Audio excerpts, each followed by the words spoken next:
नमस्कार मेरे smart cinema देखने वालों। 5 अगस्त 1962 की काली रात अमेरिका अपना सबसे बड़ा प्लान एग्जीक्यूट करने वाला था, यानी FBI एक ऐसा फोन कॉल ट्रेस कर रही थी जिससे पूरी व्हाइट हाउस की नींदें उड़ी हुई थी। एक 36 साल की औरत अपने बेड पर डेड मिलती है। हाथ में फोन का रिसीवर अभी भी क्लच्ड है, जैसे वो आखिरी बार किसी से अपनी जान की भीख मांग रही हो। दुनिया को बताया गया कि यह एक सस्ता सुसाइड है, स्लीपिंग पिल्स का ओवरडोज है। पर क्या आपको सच में लगता है दुनिया की सबसे बड़ी सुपरस्टार थोड़ी सी डिप्रेशन की वजह से खुदकुशी कर लेगी? कृपया अपने लेंस साफ कीजिए, क्योंकि आज हम चमकीली सिनेमा पर किसी एक्ट्रेस के रोने धोने की कहानी नहीं सुनेंगे। आज हम बात करेंगे एक ऐसे गंदे पॉलिटिकल खेल की जहां अमेरिका के प्रेसिडेंट और उनके खुफिया राजों को बचाने के लिए एक जिंदा औरत को सिस्टमैटिकली मिटा दिया गया। ग्रैब योर पॉपकॉर्न, क्योंकि ये कहानी किसी हॉरर थ्रिलर से कम नहीं है। इस साजिश की शुरुआत होती है हॉलीवुड के बंद कमरों से। मैरिलिन मोनरो नाम की कोई लड़की एक्चुअली दुनिया में थी ही नहीं। उनका असली नाम था नॉर्मा जीन मॉर्टेनसन। वो एक बहुत इंटेलिजेंट और इंट्रोवर्टेड लड़की थी जो जेम्स जॉयस पढ़ती थी। पर 1950 के हॉलीवुड स्टूडियो के मालिकों को कुछ और ही चाहिए था। उन्हें चाहिए था एक ऐसा कॉर्पोरेट वेपन, एक ऐसी कमोडिटी जो पुरुषों की पॉकेट से पैसे निकलवा सके।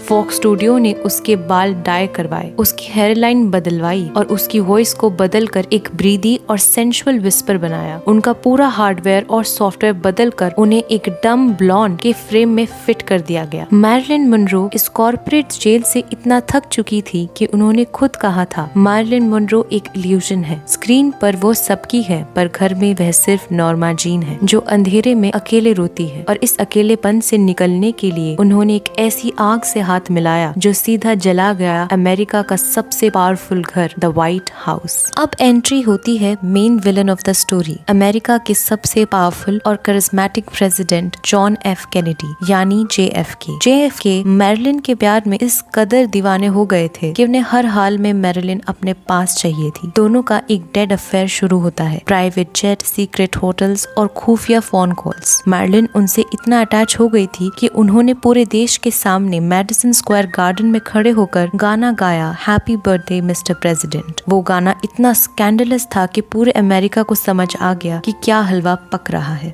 लेकिन कैनेडी परिवार के लिए मैरिलिन एक ऐसी बीमारी थी जो उनकी पॉलिटिकल इमेज को जलाकर राख कर सकती थी। और खेल तब और गंदा हो गया जब प्रेसिडेंट जॉन एफ कैनेडी उनसे बोर हो गए और उन्होंने मैरिलिन को अपने छोटे भाई यानी अमेरिका के अटॉर्नी जनरल बॉबी कैनेडी के पास फॉरवर्ड कर दिया। Imagine the psychological trauma. वो लड़की जो पहले हॉलीवुड स्टूडियो का खिलौना थी, अब अमेरिका के सबसे पावरफुल पॉलिटिकल भाइयों के बीच एक डेंजरस गेम में फंस गई थी। पर मैरिलिन बेचारी नहीं थी। उन्होंने एक रेड डायरी मेंटेन करनी शुरू की जिसमें वह दोनों भाइयों के सारे खुफिया लिंक, माफिया कनेक्शन और गवर्नमेंट के टॉप राज लेती थी। और a corporate product who knows state secret, that is the most dangerous thing in the world. Marilyn ने कैनेडी भाइयों को धमकी दी कि वह अगले हफ्ते एक प्रेस कॉन्फ्रेंस करके उनकी सारी पोल खोल देगी। और इसके ठीक 2 दिन बाद आई 5 अगस्त 1962 की वो काली रात। मैरिलिन मोनरो अपने बेड पर डेड मिलती है। हाथ में फोन का रिसीवर क्लच था। पुलिस ने फौरन केस बंद कर दिया और बोल दिया सुसाइड है। But wait, let's open the real investigative files.